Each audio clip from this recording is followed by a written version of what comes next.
For those of you who don't know me, I am Cheryl Piper, and this is Live with CherylPiper.com. Join me for personal development courses online and in person. I'm involved training and helping people worldwide. It all begins with letting go of the past. We are what we think about most. Expand your personal development. Move to self-understanding. Learn how to lead a healthier lifestyle. The owners of the store invited national speaker Cheryl Piper to speak to women about creating healthy habits. When is something confident and when is it arrogant? What's the difference?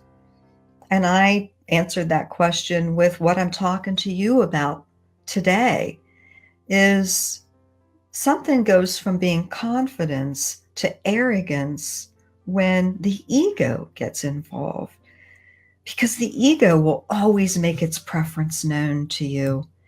And it's always going to be about me, me, me, me, me. Let me show you what I know. Let me show you how much more I know than you. Let me show you how right I am and how wrong you are. These things are ego-based. When someone is confidence, one thing that confidence has is humility. It's just simply part of it. It's built in. I don't need to prove myself right and prove you wrong. The ego is not who we really are. And this is where, getting upset with someone when you see the ego come out, that's not who they really are. That's the ego taking control of them.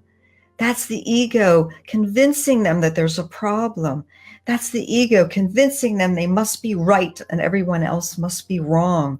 That's the ego convincing them that they're a victim of something that happened in their past, where someone hurt them, where someone did something that they believe harmed them, was unfair.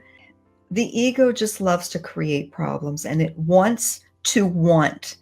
I can't state that enough. I'm going to say it again. The ego only wants to want, because once it solves a problem or gets what it wants, guess what?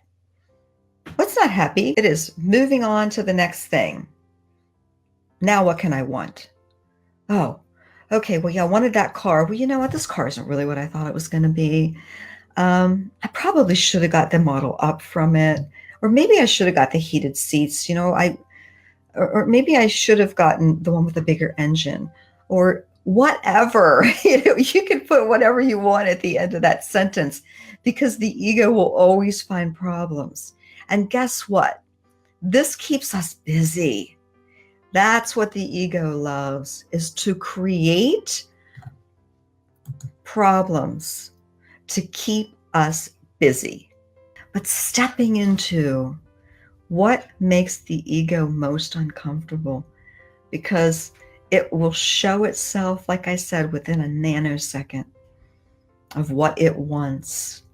It wants you to step out front and show how you know what's going on.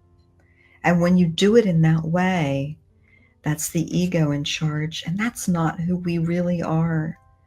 And when we start to unwind the ego, and then we can bring our true self through the love, the kindness, the compassion,